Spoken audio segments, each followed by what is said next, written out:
Hi, I'm Luke Black Elk. I'm Linda Black Elk, and we're farmers.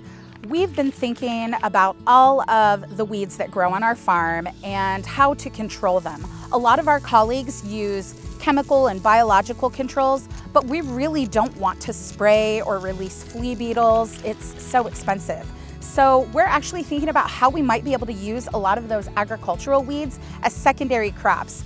Join us as we walk through this agricultural field to look at some of these plants.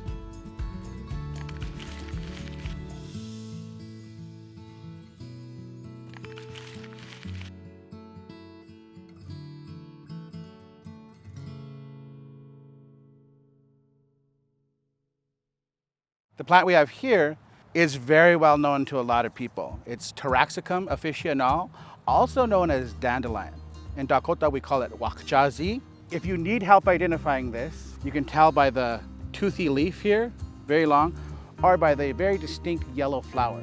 Now, this is one of the most maligned weeds that exist. It's on the cover of most herbicides, but it's also highly edible and very medicinal. You can eat the leaves when they're young. The flowers are wonderful. The roots are edible. The roots make a wonderful coffee substitute. And the leaves are just excellent as a bitter green. All is marketable. Right now, the market value for leaves is about $25 a pound, and the roots are about $30 a pound. And everyone can recognize this part of the dandelion. And we've all done this and made wishes. What'd you wish for? For lunch. So this is Amaranth, which is also known as pigweed. It's in the Amaranthus genus, and there are hundreds of Amaranthus species, all of which can be utilized the same way. The Lakota and Dakota name for this plant is Wakpe-yatapi-iyechecha, which means it kind of looks like the leaf that you chew. And indeed, it does have totally edible leaves, but it also has edible seeds. The leaves are absolutely delicious and can be marketed fresh, frozen, or dried. The seeds are a really important grain and are found in grocery stores and specialty markets all over the world. Amaranth seeds can be sold as a grain that can be used in various cereals. It can be used in desserts like the very well-known Alegrias Mexican dessert bar, and it can actually be puffed, which is equally delicious. A pound of amaranth seed goes for about $12, and after it's puffed, it actually can be sold for as much as $16 a pound. This is Chenopodium alba, also known as lamb's quarters, goosefoot, and Indian spinach. In Lakota, we call this wakpe trotro. One of the identifying characteristics for this plant is the shape of the leaf, and you can actually see how it resembles a goosefoot, which is one of the names for this plant. The other thing is the blue powdery substance that is on the underside and at the top of the plant here. You can actually see it coming off on my fingers. The leaves can be marketed fresh, frozen, or dried, and the seeds can be utilized as a grain. They're actually closely related to quinoa and can be utilized in the same manner. You can harvest the leaves anytime throughout the plant's growth cycle, and the seeds when the plant is fully mature. Lamb's quarters fresh goes for about $7 a pound right now. I'm not just sweating because it's hot outside, it's also because I'm so excited at finding this purslane. This is Portulaca oleracea, which is also known as Wakpe shoka in Dakota and verdolagas in Spanish. It is an amazing edible and medicinal plant. You can eat the entire plant, but you can also utilize it as a medicine. You can serve it fresh, you can dry it, you can freeze it, and you can even pickle it.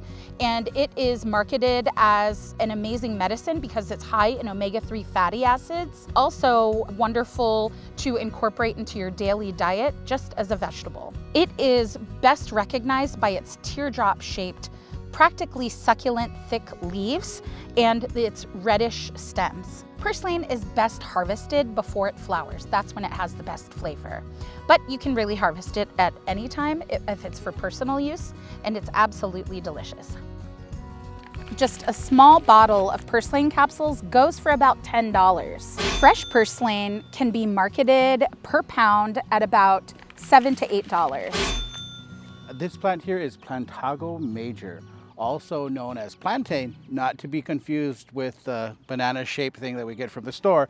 I don't know why they have the same name. In Lakota, we call this Wihutahu Iechecha, and in Dakota, we call it Ape Badaska because of its flat leaf. This is a wonderful medicinal and edible plant.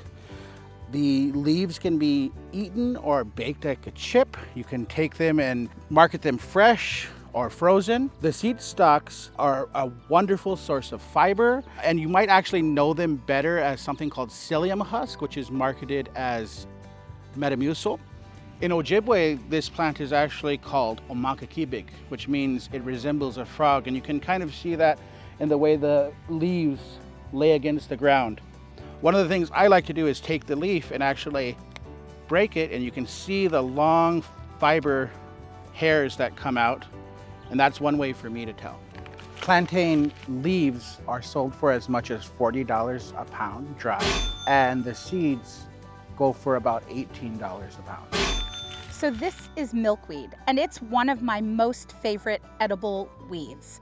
Asclepias syriaca is the scientific name. It's also known as panumpala, which means two heads in the Dakota language, and it is absolutely amazing. You can eat this perennial plant at almost every stage. This is my favorite stage to eat milkweed, and it's one of the stages that you can actually harvest it as a crop. These tightly closed flower buds have the texture of broccoli, but the flavor of a mild green pepper.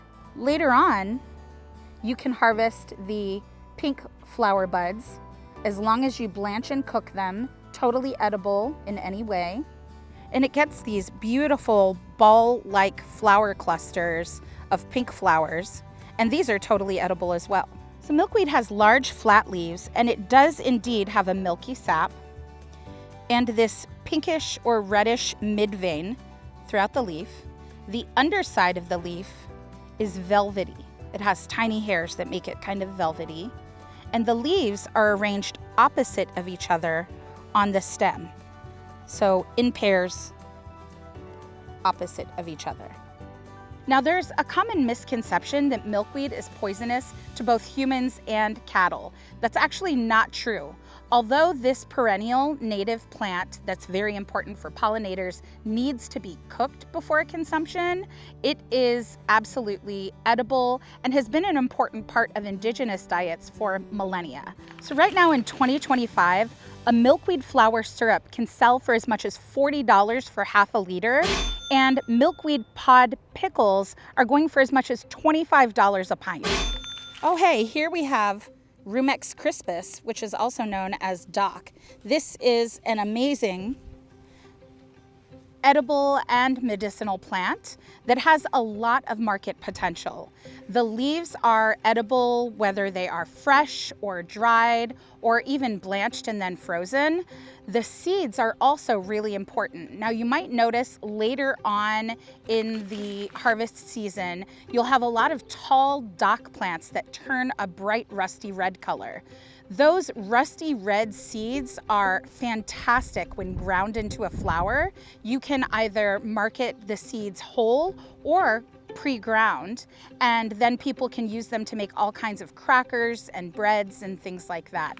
The Dakota name of this plant is Wakbeskuya, which refers to that sour taste of the leaves.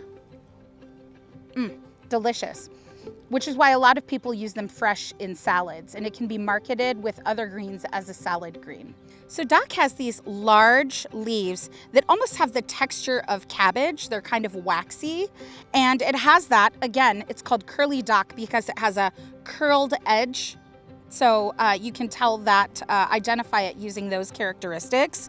It loves to grow low to the ground, at least the leaves do. These are the basal leaves, meaning they grow at the base of the plant, and then it'll send up one central flowering stalk, and that's where you can get those beautiful seeds later on in the season. The leaves can be harvested pretty much any time, but they do get a little bit bitter as they age, so you want to try to get those early on, but leave enough so that the plant will send up that seed stalk and go to seed.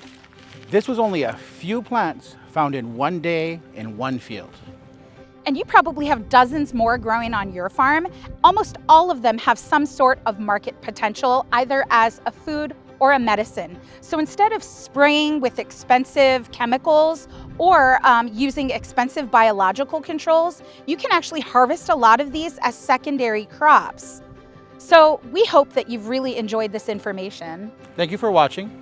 And we hope that you'll try some of these sustainable practices on your farm.